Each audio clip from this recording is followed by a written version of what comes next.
Cinderella's story. Once upon a time, there was a kind girl named Cinderella.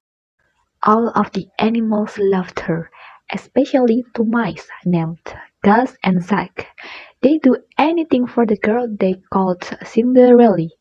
Cinderella lived with her stepmother and her two stepsisters, Anastasia and Drizella. They were very mean to Cinderella, making her work all day cleaning, sewing, and cooking. She tried her best to make them happy. Cinderella's stepmother, Lady Tremaine, was cold, cruel, and jealous of Cinderella's charm and beauty.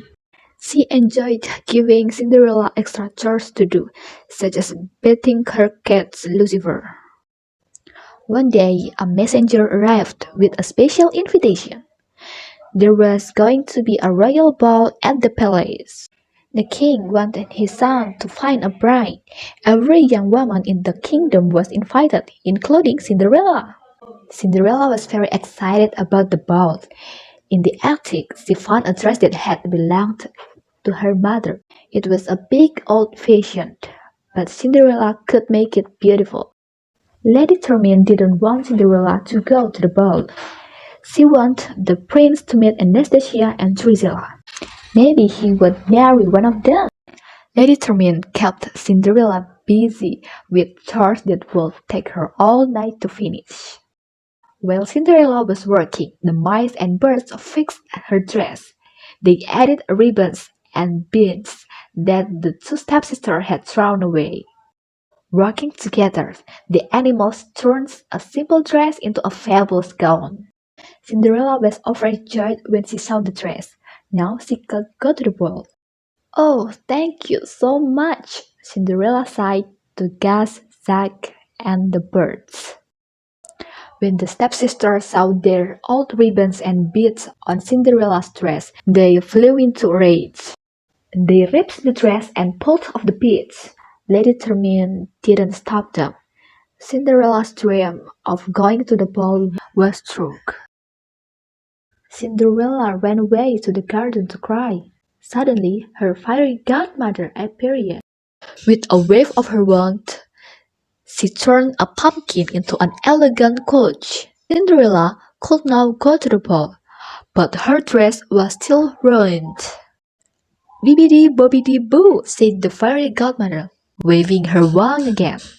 Cinderella was now wearing a beautiful gown and sparkling glass slippers. But all of this came with a warning. When the clock struck midnight, the magic spell would wear off. At the ball, Prince Charming couldn't take his eyes off Cinderella. The orchestra played, and the prince began to dance with the wonderful girl whose name he still didn't know. For Cinderella, the night was a dream come true. Before too long, the clock began to strike midnight. "Goodbye," Cinderella said, hurrying away. "Come back," called the prince. "I don't even know your name." As Cinderella fled, one of her glass slippers came off. The prince sent the Grand Duke to find the girl who fit the glass slipper. Lady Tremaine locked Cinderella in the attic, but Cinderella's most friends freed her. The Lady Tremaine trapped the Grand Duke, and the glass slipper shattered.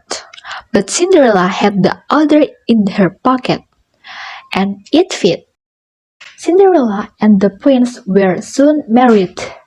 Everyone rejoiced, including Cinderella's mouse friends, who wore special outfits to the wedding. Filled with joy, Prince Charming and Cinderella lived happily ever after. The end.